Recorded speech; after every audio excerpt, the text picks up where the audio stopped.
Hi dear students, welcome to my channel. This video is useful for 8th standard onwards. Okay students, this is class number 23. Distance travelled by the particle in nth second. That is already I taught you.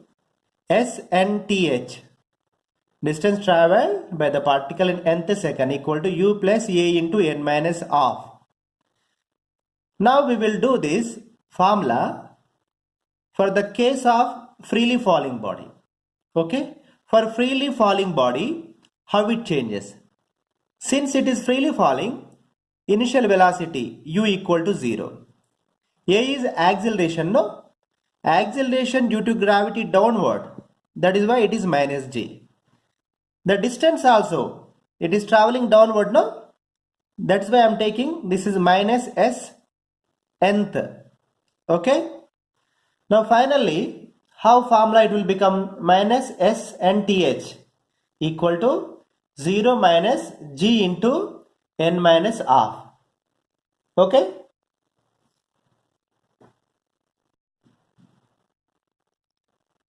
So SNTH, distance travelled by the particle in nth second for the freely falling body, the formula final it becomes like this, g into n minus half.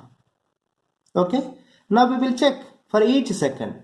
In the first second, n equal to 1, distance travelled by the particle in the first second is equal to, you put n equal to 1. So 1 minus 1 by 2, 1 by 2. So g by 2.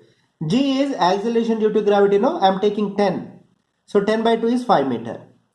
Similarly, distance travelled by the particle in the second second, s second equal to n equal to 2 you substitute, 2 minus 1 by 2, that is 3 by 2. So 3 by 2 g equal to 15 meter.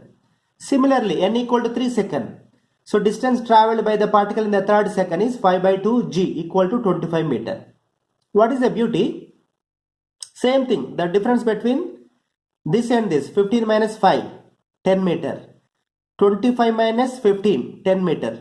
Means for every next second, the distance travelled is increased by 10 meter. That 10 magnitude, no?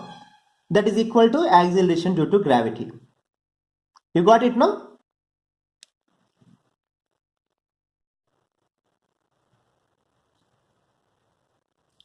See here, this is distance travelled by the particle in the first second, this much. This is distance travelled by the particle in a second, this much. This is distance travelled by the particle in third second is this much. You see the difference? This and this, that is this much.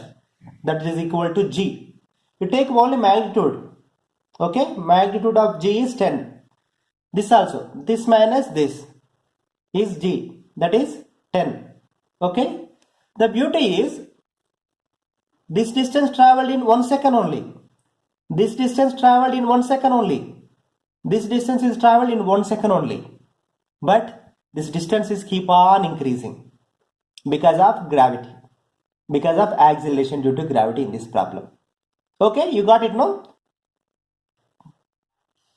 Okay students, I will tell one shortcut how to solve the problem in competitive exam within very short time, within fraction of minute. Okay, in the competitive exams sometimes they will give the question like this. Suppose distance travelled by a particle in 100th second is x meter.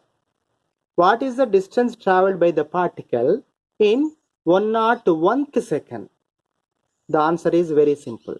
X plus 10. You need not to solve anything. Because in the next second, the distance will be increased by g. G is acceleration due to gravity, that is equal to 10 meter per second square, no? That is very simple.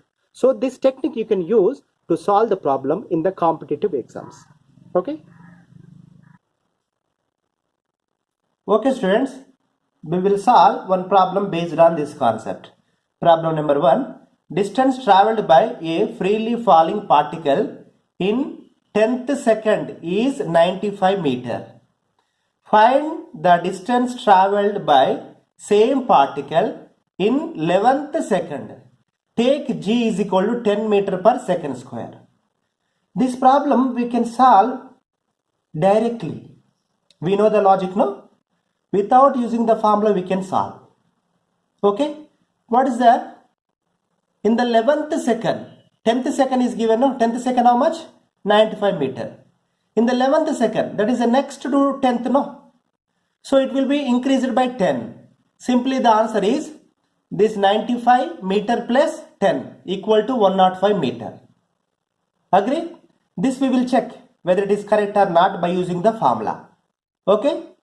You see the formula. Distance traveled by freely falling particle in nth second equal to g into n minus half. N equal to 11 you substitute. G is 10, no? 10 into 11 minus 1 by 2. That is equal to 10 into 21 by 2 equal to 105 meter. You see the beauty. This is 105 meter. This is 105 meter. So this shortcut you can use in the competitive exams to solve the problem within very short time. I hope you understand well. Okay students, thanks for watching this video. Please like this video, share this video and subscribe my channel and tap the bell icon to get the notification for further uploads of my videos related to physics. And most important thing, don't forget, that is practice. Whatever notes I'm giving in the video, you write down and practice minimum 2 times. Okay, bye bye.